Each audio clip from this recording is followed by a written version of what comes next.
Good afternoon and welcome to Supply Chain Now Radio. We are broadcasting live today from the supply chain capital of the East Coast, Atlanta, Georgia. Today's episode is presented by the APICS Southeast District and the APICS Atlanta chapter. We welcome all of our fellow APICS members from around the globe, as well as any non-members and guests that may be dialed into. We appreciate you joining us. My name is Scott Luton. I'm your host for today's session. So what is APICS, you ask? Well, we'll provide background on that in just a moment. Our session today will focus on successful metric management and ensuring your measurements are set to deliver the desired results. Our featured presenter today is Ms. Kelly Barner with Buyers Meeting Point in Pollen Bridge. More about Kelly in just a moment. But as always, we're glad to have you with us here today on Supply Chain Now Radio. So let's tackle our ground rules. This is a live webinar. All attendees will be on mute as we're looking to optimize the audio experience. Now, with that said, let's make it as interactive as possible. Please do submit your questions via the chat toolbar, and we'll answer as many as we have time for at the conclusion of today's webinar. And finally, a PDF of today's presentation and the recording will be sent out in the next few days to each of our registrants. Okay, as I've mentioned, today's webinar is brought to you in part by APICS Southeast District and APICS Atlanta. For those of you new to APICS, we are the premier industry association dedicated to end-to-end supply chain management. Around the world, our organization serves over 45,000 members. APICS offers membership and professional development, a wide range of education opportunities, industry-leading research and publications, and widely recognized professional certifications. So locally, our chapter has been serving the Metro Atlanta area for over 50 years. With almost 700 members, APICS Atlanta provides a wide variety of programming. And we will move to slide 4 there. So from events that offer best practice sharing, professional development, and networking, to formal education, as we offer widely recognized certifications such as our CPIM, CSCP, and CLTD. In fact, the APICS Atlanta chapter is very pleased to be launching a new education partnership with the Georgia Tech Supply Chain and Logistics Institute starting in July 2018. And just as important, our chapter is committed to serving our community and our industry with several active task forces addressing various industry challenges. If you want more information on how we can serve you or your organization, please visit our website, apicsatlanta.org. Feel free to reach out to our APICS Atlanta Board of Directors. You can do so at info@apicsatlanta.org. Of course, we're always happy to help. So let's share a little more information about our speaker today. We've got a great speaker and great presentation teed up. Kelly Barner owns, manages, and edits Buyers Meeting Point and also serves as Director of Intelligence at Pollen Bridge. She has a unique perspective on procurement from the numerous roles she has held during her 15 years in the procurement field. For the last 7 years, Kelly has covered procurement news, events, publications, solutions, trends, and relevant economics at Buyers Meeting Point.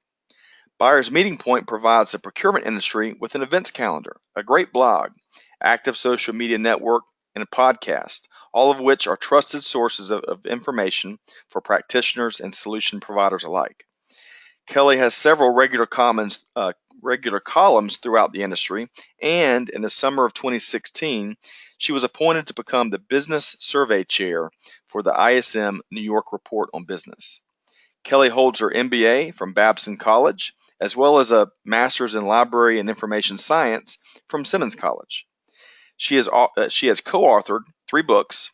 The first, Supply Market Intelligence for Procurement Professionals, Research, Process, and Resources, which came out in 2014, Procurement at a Crossroads, Career Impacting Insights into a Rapidly Changing Industry, which came out in 2016. And most recently, Finance Unleashed, Leveraging the CFO for Innovation, which just came out last year. In 2017, Kelly co-founded Pollen Bridge with Phil Addison, who authored The Art of Procurement. And with all that said, I know you're in for a treat. Here's Miss Kelly Barner. Thank you so much, Scott, and thank you to everybody that has joined us today. You're here to talk about metrics with me. So let me just give you a very brief rundown on the topics that we're going to choose. Now, hopefully you get an indication from looking at this list that I'm planning to take metrics, something very refined and quantitative, and look at them to the best of my ability through sort of a storytelling perspective. Because I think that the key mistake that companies so often make around metrics is they focus on the number. And what we need to do is focus on the meaning of the number and the meaning of the inverse of the number. That's really what's going to keep all of our metrics tuned to what changing those metrics will accomplish for our business. So we're going to start, this may be sensitive, I hope everyone's okay. We're going to talk about a few of the challenges with Mr. Peter Drucker, who gives us, you cannot manage what you do not measure. We're going to go through letting people eat cake, surviving the survivorship bias. We're going to talk a little bit about Moneyball, that's fun. And then we're going to talk about working backwards towards change. Because let's just assume that everyone has been working off relatively the same group of metrics for a pretty long time. And once you start to dig into them and how the business conditions outside of your company have changed, it's almost a given that something's going to have to change in your metrics measurement, gathering, interpretation as you go.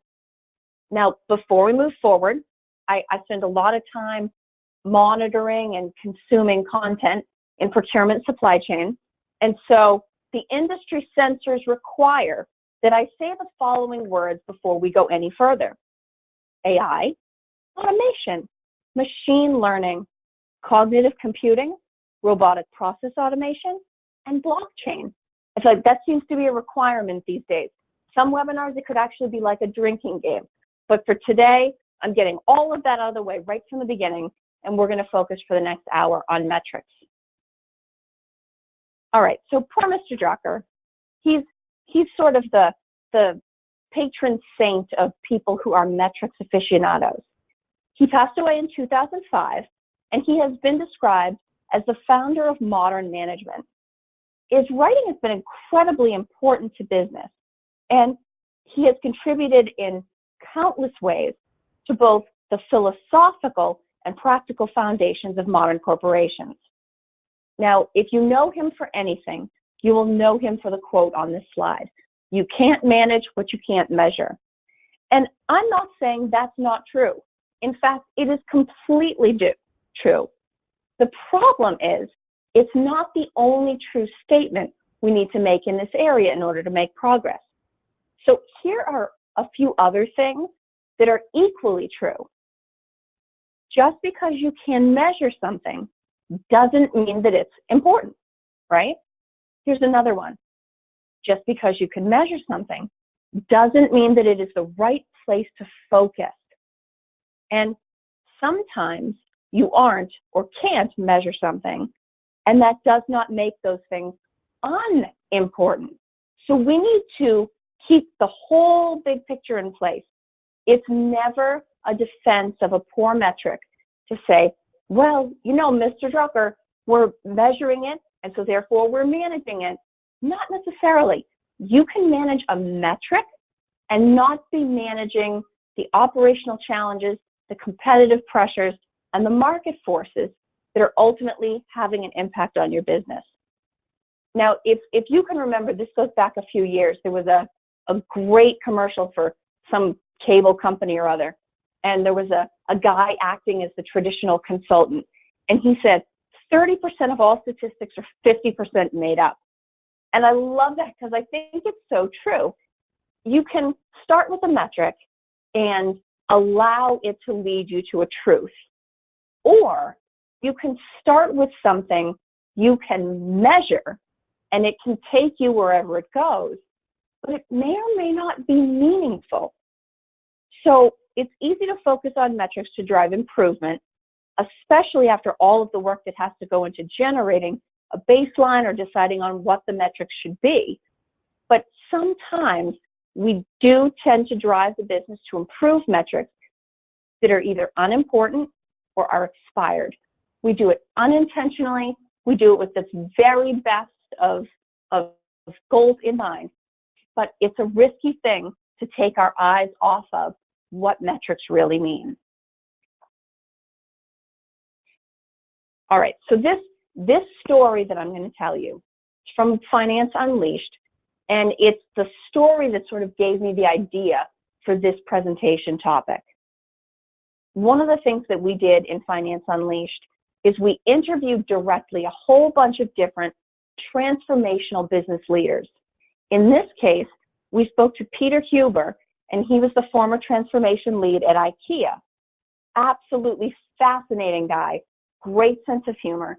Anytime I'm referring the book or recommending the book to anybody, it's his chapter that I always suggest that they read. And that's because it's not only the funniest chapter, but the title that he chose, which is Let Them Eat Cake, I think it fits once you've read the chapter, but it doesn't necessarily draw business-minded people to his chapter first. And it would be such a shame to miss it. So here's the story. In his consulting days, pre-IKEA, Peter worked with a company that had won an award for customer satisfaction. According to an industry-recognized survey, 82% of this company's customers were happy. Okay, so fair metric, something is measured by an objective third party, company deems it as happy, excellent, award. Now, the company announced that because they were, quote, best in class at 82%, they were therefore the best performers in their industry, and the leadership team put cake in the kitchen for everyone to celebrate. Here's the problem with that. If you are a customer-centric company, which an increasing number of companies are today because they've lost focus on that, this means that 18% of your customers are unhappy. Now, as Peter told us, that is such a shame, it's so naive, and it's foolish. It is most certainly not a reason to have cake. But that's not even the end of the story. In this particular industry, satisfaction rate or dissatisfaction rate, depending on how you look at that metric. Remember, I commented on looking at metrics and then looking at the inverse of the metric. You can either look at the 82 or you can look at the 18, depending on what your goals are. It was the norm. So they may have been the best at 82, but they weren't terribly far from anyone. So, as they say, among the blind, the one-eyed is king, and this company had one eye. They just happened to be a few percentage points better than anybody else. So Peter started digging into the figures, and he found some more interesting information. They had started using this particular customer satisfaction metric in 2011, and their initial measurement was 85.5 customer satisfaction. So you don't have to be Peter Drucker to see that 82%, while it may be an industry best, is a fall off from 85.5. From the time the measurement started, they had lost 3.5 points. And as Peter Huber told us so many times during the interview, why would anyone have cake to celebrate that? They were so internally focused on their own top rating that it blinded them to the larger trend, one that had to have been having a negative effect on their company. So this company went from being best in class with 85.5 in 2011 to being best in class at 82% only a few years later. The industry was clearly in decline, and still the company didn't take the time to look at, and maybe more importantly, think about the meaning of the whole statistic. They just took one number that seemed like good news because, remember, they were the best, and they focused on that. And yet, even that is not the whole story. They did, in fact, have a reason to celebrate. In the middle of the period, somewhere in 2013, they had hit an all-time low of 79% customer satisfaction. And they responded. They saw the change in the metric and they took action. They started investing in a change management program. And from the point when they started making changes, they grew 3% from the all-time low. Now, they would have been better off positioning the celebration. If you're going to have cake, let's have it be for a good reason. Talking about how they held this metric at the center of their management choices and priorities. So, you know, we've come really far, but we still have a lot of potential growth ahead of us. Let's roll up our sleeves and remained the industry leader by an even wider margin. They should have celebrated the 3% gain, not the 82%. And in fact, I would even push back on that a little bit further and say, if you're in an industry that is in overall decline and you are willing to make these investments, you should be charging everybody up to say, hey, listen, all the customers are unhappy. Let's become such an example of customer centricity that we just clobber everybody else in the market. Let's be the company that everyone with even the slightest frustration is switching to. That 3% probably could have been 5 or 6, maybe even more. But the fact of the matter is, it's all about which metric you look at, how you position it, and what indications that gives you about the business decisions that need to be made. So here's another example. I thought this was interesting. This is a little bit more socially active, but I thought it was a great illustration of how metrics can be dangerous. In 2011, DoSomething.org, which is a digital platform for community activism, they posted a YouTube video in conjunction with ESPN featuring some well-known YouTube celebrities. I will admit to not really knowing any YouTube celebrities, but that's what they said, so I'll trust them on that. They asked young people to donate their used sporting equipment so that they could be given to youth in need. It's nice, right? That's a good cause. It was twice as popular as any video DoSomething.org had posted to date. And then the data came in. Although millions of people viewed this video, only 8 viewers signed up to donate equipment, and 0 had actually done it. So in terms of effectiveness, this may not be exactly a business per se, but when you think about the metrics and what they mean and how they materialize in your operation, this is a textbook example. Now, the really interesting thing about the article that I read about this case is that it was written by the founder and CEO of DoSomething.org. And it was him looking at the enormous number of views, looking at the 8 registrations and the 0 donations. He was the one that went back into this thought process to say, we need to stop thinking so much about all of our viewer counts on YouTube, because viewer counts are not a good predictor of action. And being DoSomething.org, action is pretty central to what we do. It's central to our value proposition. So views did not equal success, because to them, success was, at least in this case, measured in terms of donations. How many used soccer balls, baseball gloves, etc. showed up? Nothing did. So despite all the views, it was a massive failure. And that was something that they were wise enough to be introspective about. And maybe in the future, I assume, they will take different approaches in their outreach. Now, here's an example that I'm positive all of you will have heard about. It was all over the news for a little while. So the metric that financial services, insurance services, the metric that a lot of them use is, they call it products per household. And I know that's so weird, because insurance and financial services, none of that is really a product, but it's a very broad category. And things that might be included in that category are, let's see, so do I have an IRA where I've rolled out some 401ks and I have an IRA with this company? Do I have some kind of a credit card that I can use to access some of the funds in my account? Do I have a place where I'm holding stocks? Do I have one or more insurance policies?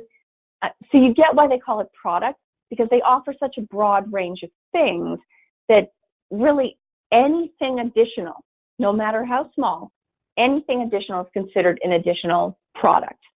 So Wells Fargo averaged an impressive 6.1 products per household, and they were way ahead of the rest of the industry. For years, management had been pushing what they called the GR8, very clever, right? The number 8, GR on the beginning. This was their internal goal. Even though they were way ahead at 6.1, they were determined to hit 8 products per household. As a result, employees felt pressured to engage in shady and even illegal practices.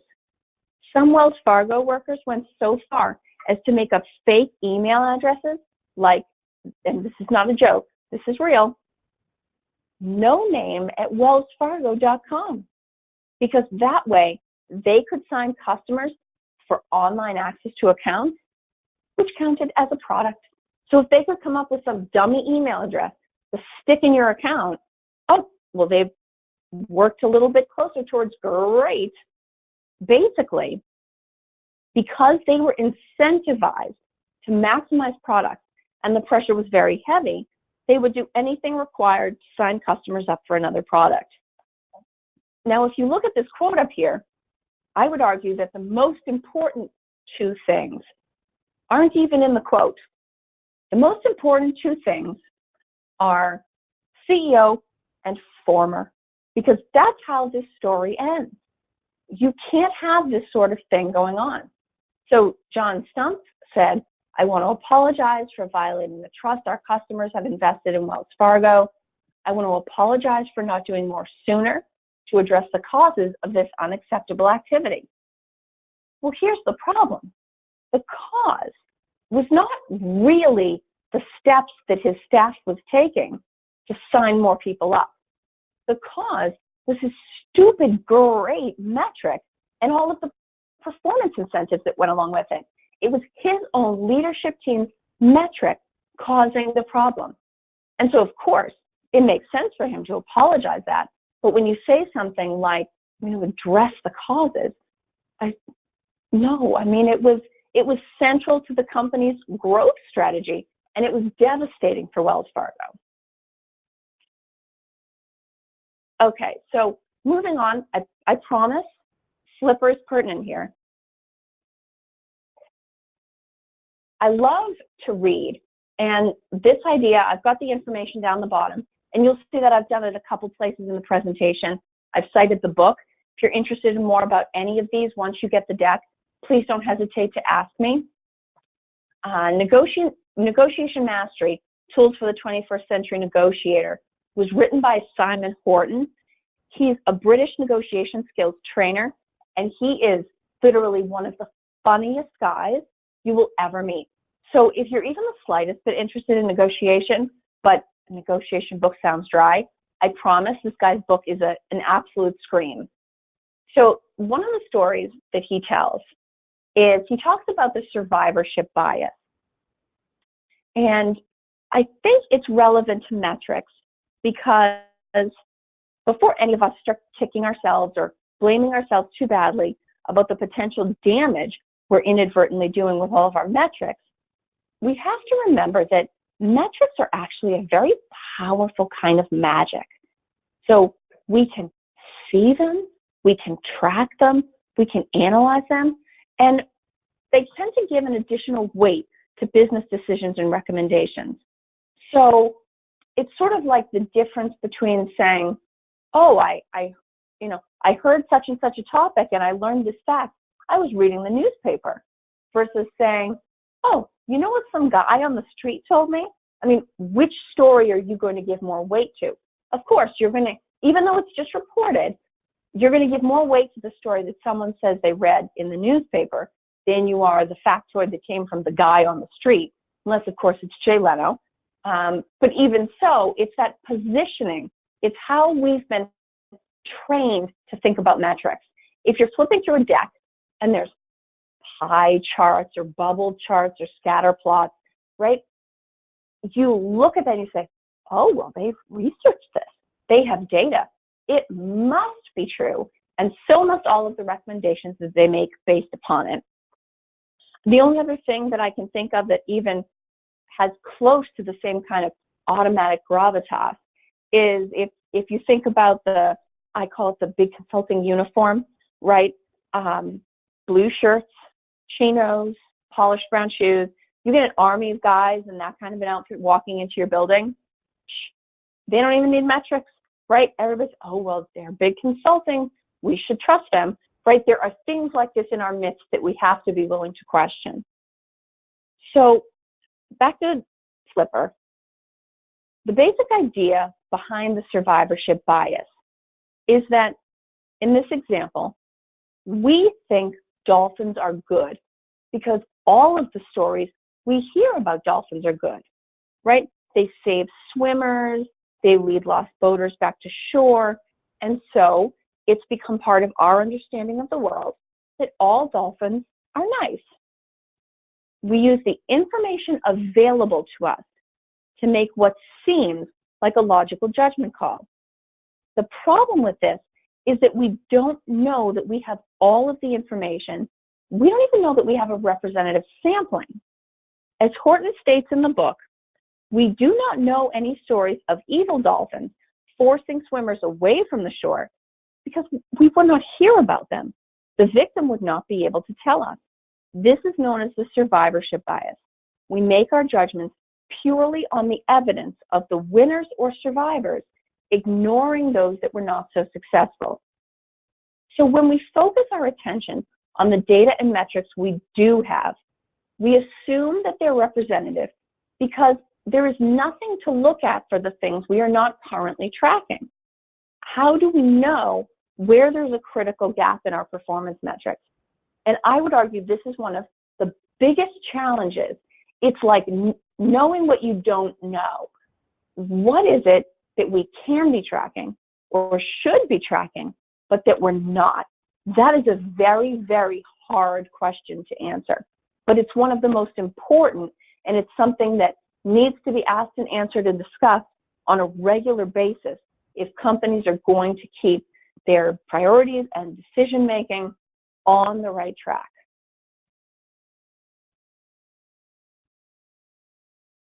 All right, so Moneyball. The question here is, what makes a good player?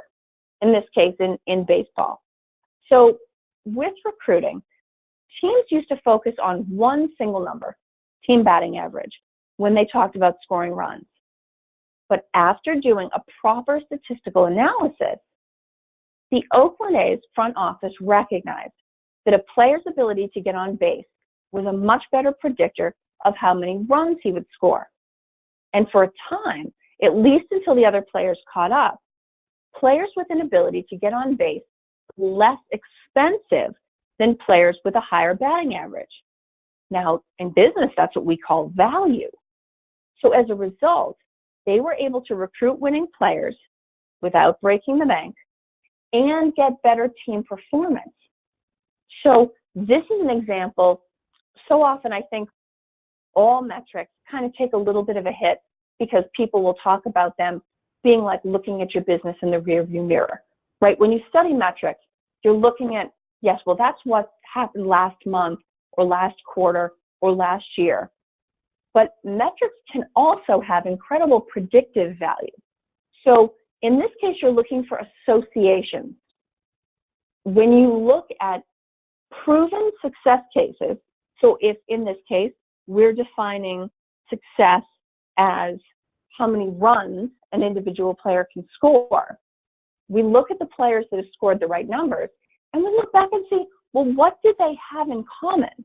Because clearly, team batting average wasn't it. I mean, in some cases, that makes a lot of sense because you're looking at individual performance versus a team metric. That's already kind of, almost breaking units of measure. But somebody took the time to sit down and figure it out, and as a result, they built a competitive advantage that it took other competitors a while to catch up with. And I think the same thing is possible in companies. Part of the challenge with that is that someone has to be either given the mandate or given the responsibility so that it's part of their job to go off and dig into doing these things. And to a certain extent, you might say finance is in that role. But where things go financially is not always the best direct line to gain visibility into the success of the operation.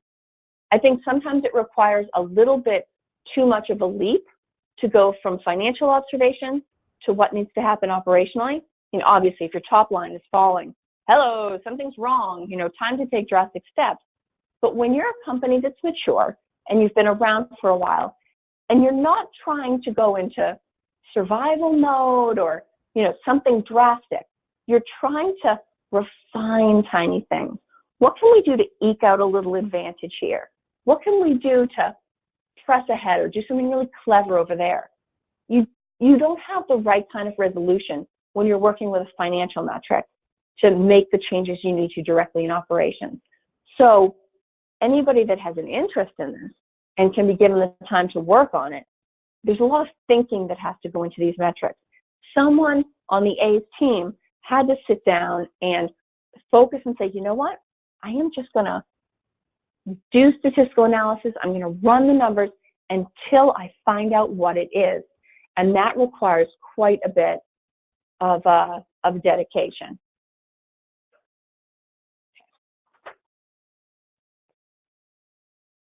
And so working backwards towards change, how is it that you start to get your metrics in a place where they need to be? I think a really good parallel for this is actually, it's called the ABC method of change management. So it talks about antecedent, behavior, and consequence. So the antecedent is the trigger. The behavior is what the person does in response, and the consequence is the thing that happens as a result.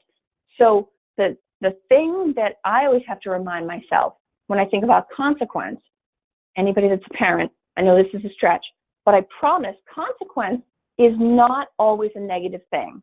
A consequence can be a prize, a reward, recognition. A consequence is just the thing that happens. Usually, contextually in common speech, a consequence, ooh, consequence, I don't want that. Consequences are bad. No, but consequence is just the thing that predictably happens as a result of your behavior. So keep in mind that consequences can be good. They're just things that happen as a result. Now, when companies or even psychologists, right, anybody that's trying to help an individual or an organization change their behaviors, they have a tendency to focus on the behavior itself. We've deemed this behavior bad. We're going to tell you why we think it's bad, and then we're going to work with you to stop it or modify it or replace it with something else, right? But what they really need to do is focus on the antecedent. So here's an example. Let's say when I get stressed, maybe I overeat, right? I can try to address my portion sizes or my menu choices. That's the behavior. I can try to address that. But at the end of the day, what I really need to do is focus on and modify how I deal with stress, the antecedent. That's going to get me to the desired consequence, which is not getting stressed, overeating, gaining weight. If I can change the way I deal with stress to something healthier, that's naturally going to bring in a different behavior, which will then in turn lead to a different consequence and far more effective. So I would suggest that with metrics, we have to do very much the same thing. Rather than starting with the data we already have, consider that proof of behaviors, not exactly behaviors in and of itself, but proof of the behaviors that are happening. We need to look at the outcome or the consequence we want, and then discuss what signs in the operation will serve as more accurate indicators of that outcome or the antecedent. So in other words, we just talked about the predictive value of metrics, and that's, taking metrics and looking forward. But in a way, it's wrong to position it as purely linear. So what we're really looking at is a cycle. So you start on day one, maybe you formulated some metrics. Everybody just goes about their business. At the end of the month, you do the metrics and you say, okay, this was good, this was bad, this needs to improve, this we just need to stop altogether. And then everybody rolls on for the next month. Over time, you build up this massive pool of data, but it's really circular. You have to be very careful when you start tying people's behavior too closely to metrics, because as we saw at Wells Fargo, that has a tendency to pop out in sort of unexpected ways. It's sort of like the Jurassic Park effect, right? If you saw that movie, they never expected that the dinosaurs were going to figure out their own way to reproduce. Well, it's the same thing in business. I'm positive that when those Wells Fargo execs set this bold target for 8 products per household, they weren't going, good, this will be the best secret way to protect ourselves and send a message to our people that they should start taking illegal acts. No. I'm sure that wasn't, they should have been paying more attention, but I'm positive that was not their intent. And I think the same is true with any metric. Changes to policy, changes to the goal metric, right? Focus on the 8 versus the 6.1 household product. We have to be very careful who is rewarded, who is punished based on these metrics, because they are going to change their behavior, sometimes in ways we would expect, sometimes in ways we would want, and other times in ways that actually raise some questions and can get everybody in a whole lot of trouble down the road. Now, here's the other good thing that I discovered in doing a little bit of additional reading, and I think it's a valid thing to keep an eye on. So there's this idea of vanity metrics, and I think it's a little bit like the metrics, the customer satisfaction metrics we talked about in Let Them Eat Cake, but it's sort of a broad concept. So vanity metrics are things like registered users, downloads, raw page views. I would include in this the viewer count on the DoSomething.org YouTube video. They're easy manipulated, and they do not necessarily correlate to the numbers that really matter, like active users, engagement, the cost of getting new customers, and then ultimately the really important things like revenues and profits. So I think the best example of this that we would all see in our lives is something like a like on Facebook. So you post pictures of your fancy dinner out, your kid's birthday party, right? Oh, next thing you know, how many people have liked it? Look at all those funny little stacked emojis down there. Somebody laughs, somebody thumbs up, right? You've got all these responses. But that's not proof that they care. It's not proof that they're going to take any kind of action.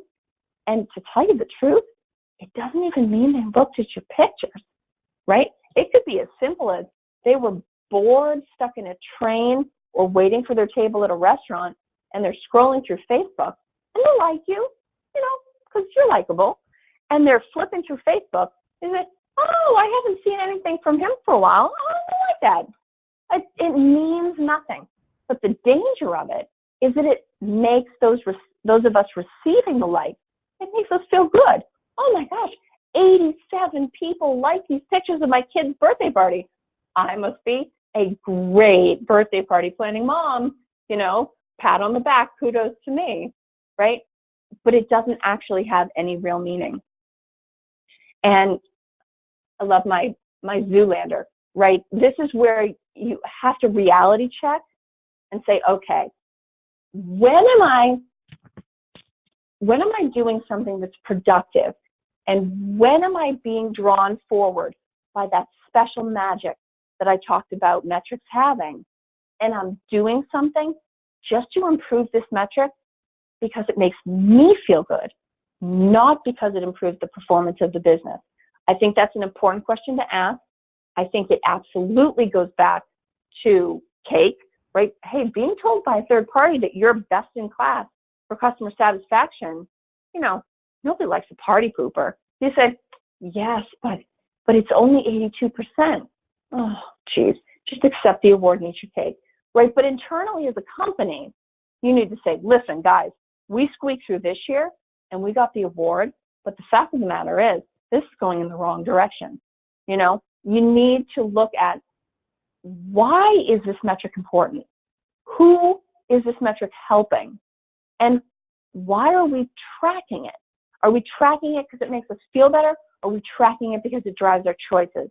And obviously, metrics that drive choices, even if they make us feel bad because they're in the 60s or the 70s, if that's a real number, and if you can figure out what to do to take that number in the 60s or 70s and move it to the 80s or 90s, it's a much more powerful metric, even if looking at it in its baseline position makes everybody feel pretty bad because you're doing lousy at this important thing that nobody had thought to focus on.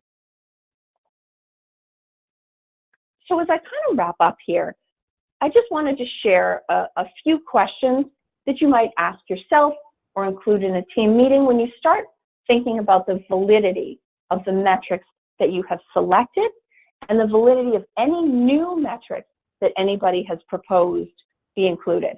Because all metrics, they require a lot of work.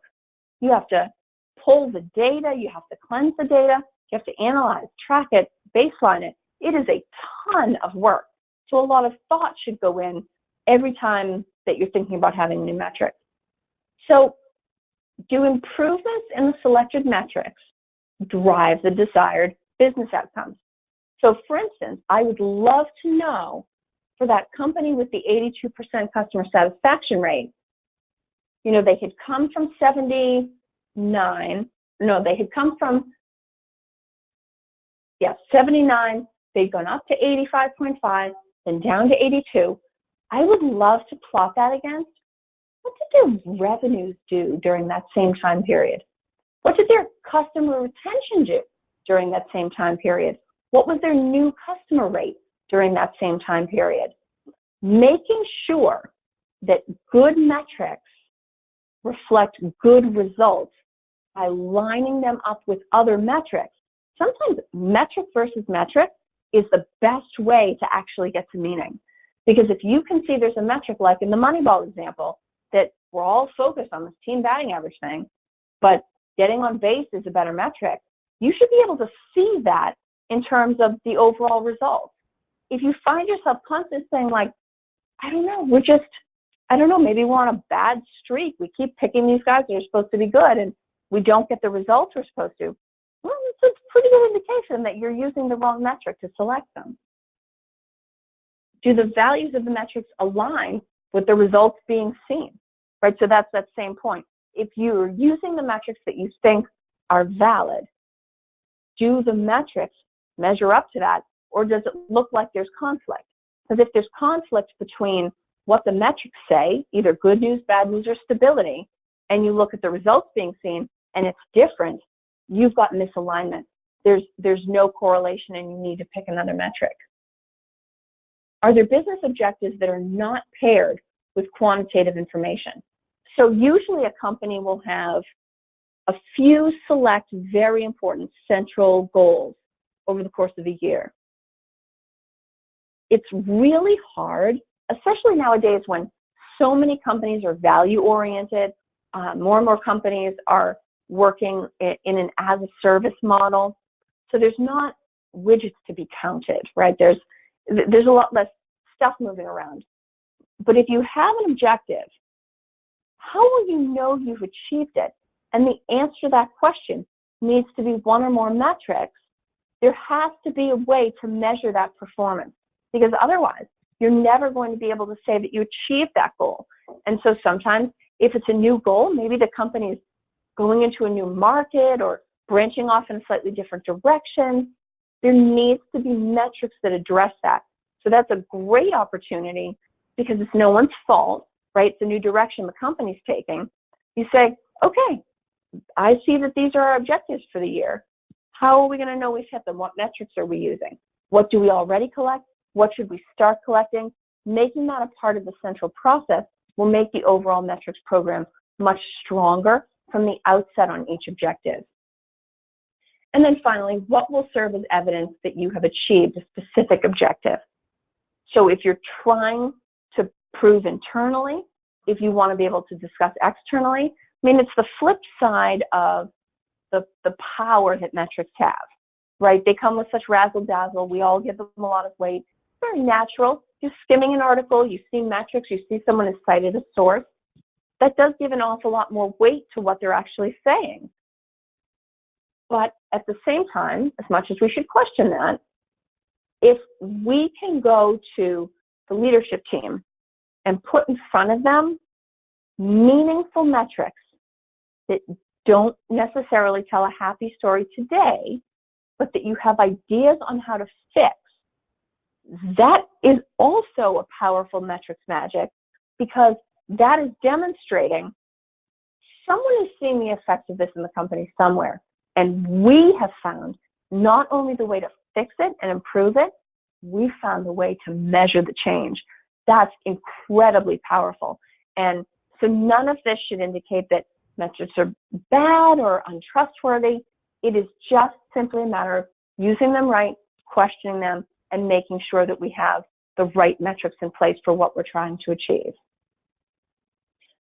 Now, before I open for questions, I would welcome anybody on the call. If you have any additional thoughts or ideas or questions about the presentation, if you want to reach out to me, there's my email address, there's my Twitter account.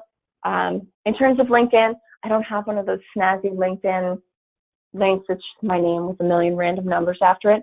But if you are anywhere in the world of supply chain, I promise if you search for me on LinkedIn, I will pop up very high in the results. So you should be able to find me there as well. So Scott, have we had any questions come in? Thanks, Kelly. We do have a couple of questions we're going to pose to you and to our audience. Great. Feel free to use the chat window to submit a question, and we'll pose those to Kelly as they come in. So Kelly, we've got a great question from Sarah right out of the box, and Sarah asks, there's a change management element for everything, or to everything. If you want to make a change to a metric, and if you encounter resistance to said change, how do you lead through this scenario? Yeah, and that's really tough, because part of the special magic that metrics have is that they give us validation. I mean, it's a little bit the vanity metrics idea, but not totally limited to that. They make us feel better, because so many times there is so much going on in a company, and it has a way of feeling a little bit out of control. But metrics give us that feeling that we're on top of it because we're measuring something. And so people are often almost willing to fight to save their metrics. So I would say around the change management element, your best bet is to maybe initially leave the old metrics alone. Don't start by fighting to toss somebody's metric. I would say you're better off either adding a more appropriate metric and being prepared to make a full business case for why this new metric needs to be added, or looking back and finding examples of where that metric that everyone is so attached to isn't in alignment with the things that it's supposed to be an indicator of. Because that's the best way that, you know, even the biggest clinger is going to like, oh, well, if you can prove that my metric doesn't track to the revenue performance or customer retention that we thought we were going to see, then I'm not going to stand up and defend this metric. You just have to be very careful, because some people in an organization will vociferously step up and fight for their metrics. And so when in doubt, don't fight that battle on a personal level. That's so easy to have happen in companies.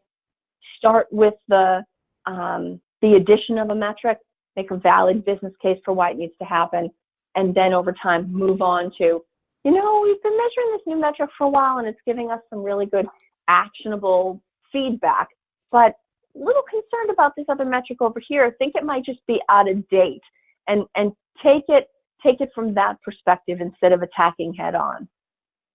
Great question, Sarah. Thank you. And Kelly, appreciate your perspective on the first question. Second question comes from Colleen. And Colleen asks, how can you convince management that the new metric they are proposing is a vanity metric and not value added? Ooh, that's interesting.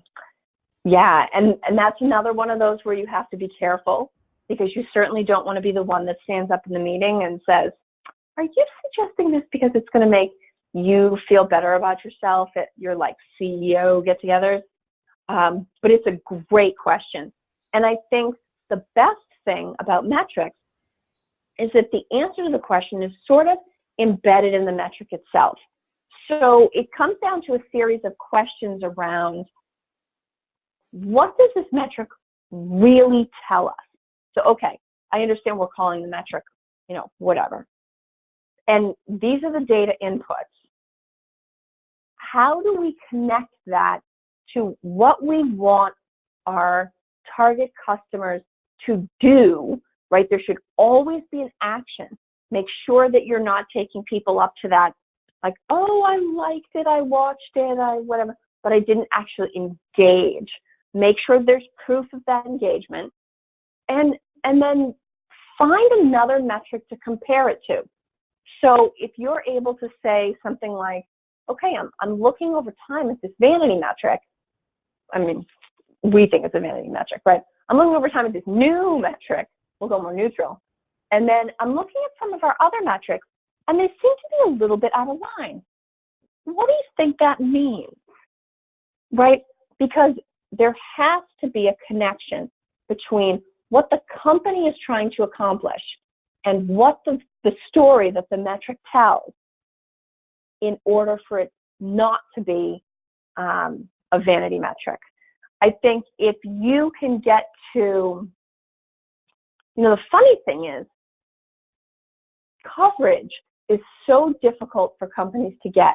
I think it's sad, because in a way, it has built in this validation cycle for something like a vanity metric. I mean, I'm positive that I came up with the DoSomething.org story because they got so much coverage. They're working with ESPN, a very recognized brand, and they got all these hits. Nobody ever thought to go back and see if anybody donated anything. But at the time, they probably got huge press. And maybe because they were an activist organization and not a publicly traded corporation, they were willing to sit internally and then come out and tell the story themselves. I do think it's a very hard thing to give up on a metric that not only makes the C-suite feel good, but also could potentially lead to positive press. So it's the difference between a vanity metric that claims something valid and a vanity metric that actually does harm internally because people believe it. So it's not even that all vanity metrics are bad, right? Even if you think about the number of views on those DoSomething.org videos, well, clearly there's something to be learned there. They got this astronomical number of views. There's something to be said for that. And I bet you if you looked at it, they could, say things about how the views trended over time, or how many shares were on social media, or how many people actually completed the whole video, as opposed to watching the first 15 seconds and then jumping. And they do indicate things. They indicate how you get information in front of people, or how you engage an audience. And those are important things. But in the case of what they were trying to accomplish, it never led to action. So unfortunately, it wasn't the right metric for them. But you can still learn from vanity metrics. It's just important to make sure they don't drive the actions, right? The unpredictability of that ABC chain around behaviors and consequences and antecedents or triggers, making sure that you don't have vanity metrics guiding the direction of your organization. Great question, Colleen. I appreciate it. And Kelly, you'll get a kick out of this. Martin suggested a phrase called the emperor's new metric, rather than the emperor's new clothes. That's a T-shirt idea, I told him. Absolutely. So I want to wrap up with just one final question, because we had a couple questions come in from John and Thomas and Megan, and they all probably recognize your procurement prowess, Kelly, and they all asked a similar question. So I'm going to group their feedback together and just pose this question to you. So clearly you do a lot of research, a lot of great interviews, case studies. You've got your finger on the pulse of what some really neat companies and leaders are doing in the procurement space. What are one or two recent creative best practices that you've seen for companies to improve or optimize their procurement processes? Sure. No, that's a very good question. So I would say, I'm thinking of two. So the first one that I would talk about is the importance of information in what procurement does. And I know from talking to different providers that that's a very competitive space, right?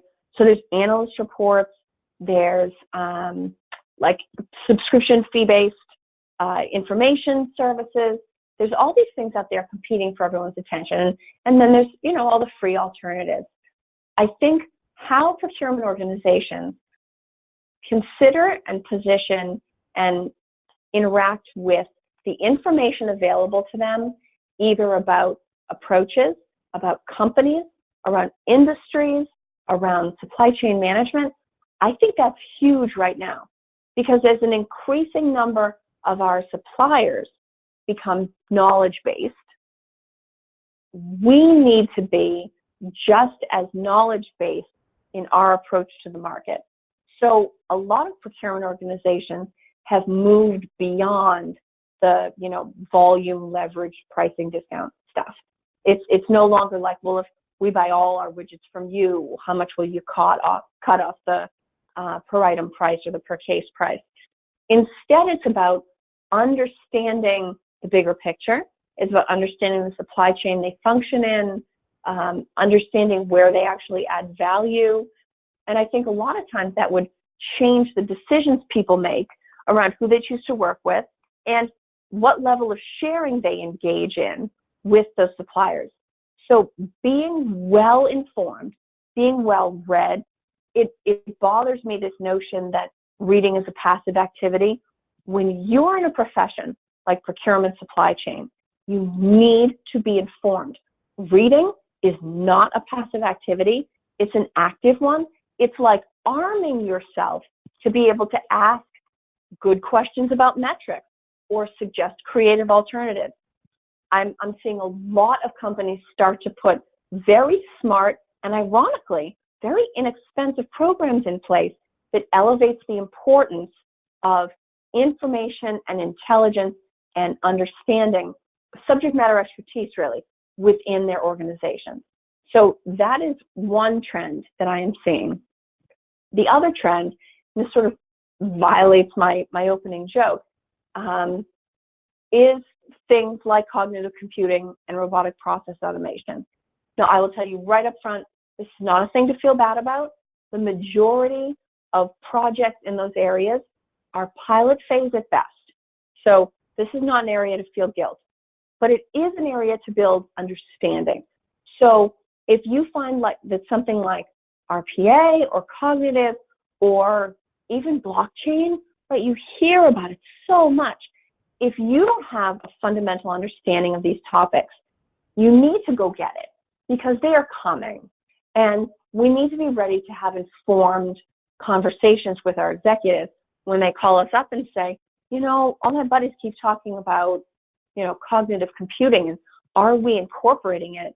And so are we? You want to have a thought-through response to that question. But there's a lot of upside, I think, especially for procurement and all of the services categories that we manage. Something like robotic process automation can be transformational in terms of the cost that goes into managing a relatively low-level but predictable service or transaction management activity that needs to take place. And so it's about not even needing to be ready to take a step in these areas. It's about understanding what's going on, reading up on it, being able to, honest to goodness, this is a big place to start. Can you define it in 30 seconds or less? Just being able to define it, having that kind of a comfort level, will allow you to pull more away from everything that you read on the topic going forward. Wow, what great perspective to wrap up today's session on. And Kelly, we'll have a couple questions that you can take offline. One from Greg that talks about. I'll be glad to. Perfect. Thank you very much, Greg. We'll answer. Well, you know what? Let's sneak that one in. So, last question from Greg here. He asked about what sort of books or publications would you recommend a procurement and supply chain professional read and use as a resource? Yes. Okay, so publications, I feel it's important to read a local newspaper and some kind of business-focused newspaper daily to the best of your ability. So when you're looking nationally, whether it's the Wall Street Journal, whether it's Financial Times, right, pick your poison. I also happen to like The Economist, partly because it only comes once a week, and that's less pressure. But from a book's perspective, I would always keep an eye on anything that comes out new in supply chain, right? And you can actually watch for that on Buyer's Meeting Point. I review almost everything new that comes out. But I would also always look, it's really about generalist, because you know supply chain. What you need exposure to are the great new, broader business ideas. So don't try to focus around publications on things in supply chain. Try to focus on, what was it, Freakonomics, right? That's a great example. It's not supply chain focused. It's larger business, but you as an expert can read that book and it's going to trigger ideas and give you thoughts and give you other things to go read about. So in terms of reading books, usually anything from Harvard Business is awesome. Don't worry if it's trendy. That's not a reason not to read it, but focus on the strategic, truthfully, shorter rather than longer, books about new ideas around business and leadership and value creation, because that's where you're going to get the best inspiration. And at the end of the day, that's really why you're reading. So that is what I would recommend. Great. Thank you, Greg. Great question. And Kelly, I wish we had started off with that one. I know that's definitely an area of passion for you. And Yes. to our attendees, really the Buyer's Meeting Point is such a wonderful resource to stay not only on top of the trends and top of the tools, but I love to read Kelly's perception and her interpretation of what we're seeing out, not just in the procurement space, but in the broader supply chain space. So definitely, if it were me, and I am admittedly partisan, I would follow Kelly at Buyer's Meeting Point on Twitter and LinkedIn group, which she's got a great and active group there, and check out her site. And that website, Kelly, once again, if you give your website to us. buyersmeetingpoint.com. Perfect. Beautiful, simple, and powerful. Yeah. All right. Well, thank you for your time and perspective today, Kelly. We're going to be concluding our session this afternoon with just a few final items. I think we have everything on that final slide. First, to our audience, we'd invite each of you to join us for one of our upcoming webinar sessions. We have several outstanding webinars coming up from topics such as advanced analytics, tackling the Amazon effect, omnichannel, reverse logistics, you name it, really. Learn more at apicsatlanta.org.